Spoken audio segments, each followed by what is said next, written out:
तर नवरात्री स्पेशल या शंकरपाळ्यांनी होते आहे आजच्या देवीची पूजा.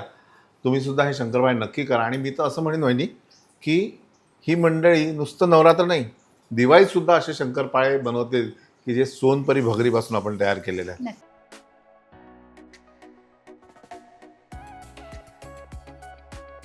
हां, मला सांगा वहिनी, पिठं आपण कुठली कुठली आणि किती घेतो आहे? सर मी भगर, राजगिरा आणि मिल्क पावडर घेतली आहे. हां, आणि प्रमाण माझं 1 वाटी तूप, 1 वाटी साखर, 1 वाटी दूध आहे. बरं, त्याच्यामध्ये जितकं पीठ बसेल, तेवढं. आता हे याचं 3 म्हणजे मग त्याच्यामध्ये 6.5 वाटी मैदा बसतो. ओके आता मला हे दोन्ही तिन्ही मिक्स घ्यायचं आहे, मग मी अर्धा अर्धा करून टाकते. ओके, चला.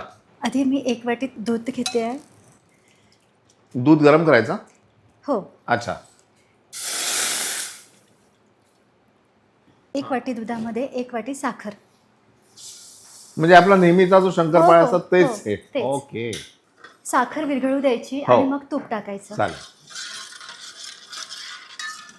उकड काढणे वगैरे हा प्रकार नाही ना? नाही, उकड नाही. हे परातीत थंड केल्यानंतर हां. त्याच्यामध्ये जितके पीठ बसेल ते मळायचं.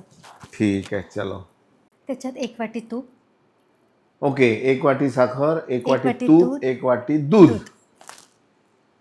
ओहो, क्या बात आहे. परातीत ओतलं म्हणजे कसं थंड थंडही पण होऊन जाईल. होईल हां, लवकर आणि व्यवस्थित मळता येतं पीठ. ये बात.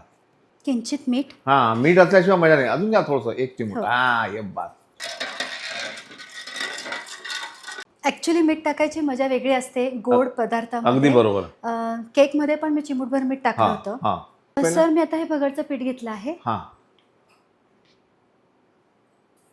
साधारण समप्रमाण मेंटेन करायचं. हां, समप्रमाण मेंटेन आणि ते करताना लक्षात हा येऊन येतं जातं. आपल्याला, बरोबर. आता राजगिऱ्याचं पीठ.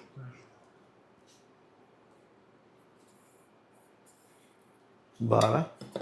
आणि टेस्ट येण्यासाठी शंकरपाळ्याला थोडी मिल्क पावडर, कारण मिलेट्सच्या पिठामुळे थोडं जरा टेस्टमध्ये हां. फरक पडतो म्हणून त्याला मिल्क पावडर. ओके,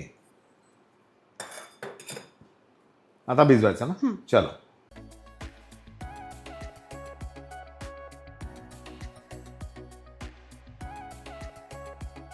आता बघा, हे थोडं पातळ झालंय.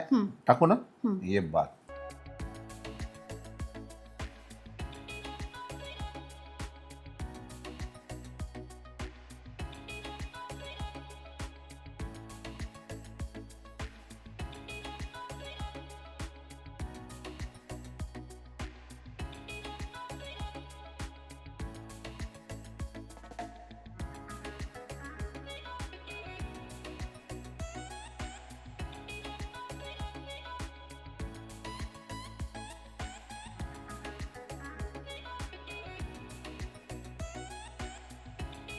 बरं, आता पोळीचा जो हा साईज आहे हो. तो असाच ठेवायचा की मोठाही चालेल? नाही, मोठा होऊ शकतो सर हो. थोडा, पण काय आहे हे मिलेटचं पीठ असल्यामुळे ती जास्त लाटले नाही जात, मग त्याचे काठ फाटतात. हो, त्याच्यामुळे ती जितकी छोटी शॉर्टमध्ये चालेल. होईल तेवढं. आणि शंकरपाळे थोडे जाडेच छान लागतात, हवे, बरोबर. जाडसर. मंद आचेवर ना?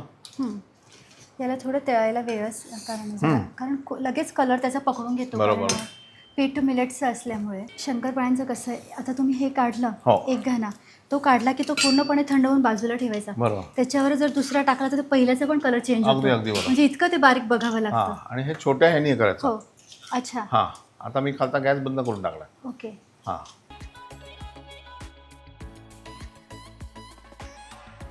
म्हणजे शंकरपाळे करायचा जर कंटाळा आला, हो. एवढं छोटे छोटे खेळत बसायला आजकाल कोणाला वेळ नाही लेडीजला, मग याच्या पुऱ्या जरी लाटल्या तरी छोट्या त्या छोट्या लिंबूच्या लोणच्या बरोबर छान लागतात. छान उपासाला. लागतात. येस. पसरून ठेवायचे ना? थोडं थंड व्हायला, एकावर एक राहिलं तरी त्याला काळपटपणा येऊन काळपटपणा जातो. येतो, अगदी बरोबर. आणि कधी असं वाटलं की ते जळत आहेत, कारण साखर असते, हो, कॅरमलाइज होते, सरळ गॅस बंद करा, घाबरायचं नाही. अच्छा. काय होईल, फार फार तर एखादा घाणा जळल, पण असा जळका घाणा आपल्या नवऱ्याला आवडतो की नाही?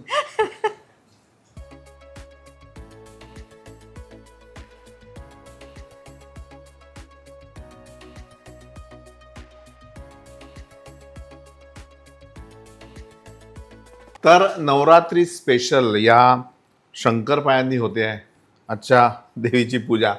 तुम्ही सुद्धा हे शंकरपाळे नक्की करा. आणि मी तर असं म्हणेन वहिनी की ही मंडळी नुसतं नवरात्र नाही, दिवाळीसुद्धा असे शंकरपाळे बनवतील की जे सोनपरी भगरीपासून आपण तयार केलेले आहे. नक्कीच. पाहत राहा मास्टर रेसिपीज. छान सण बनवा.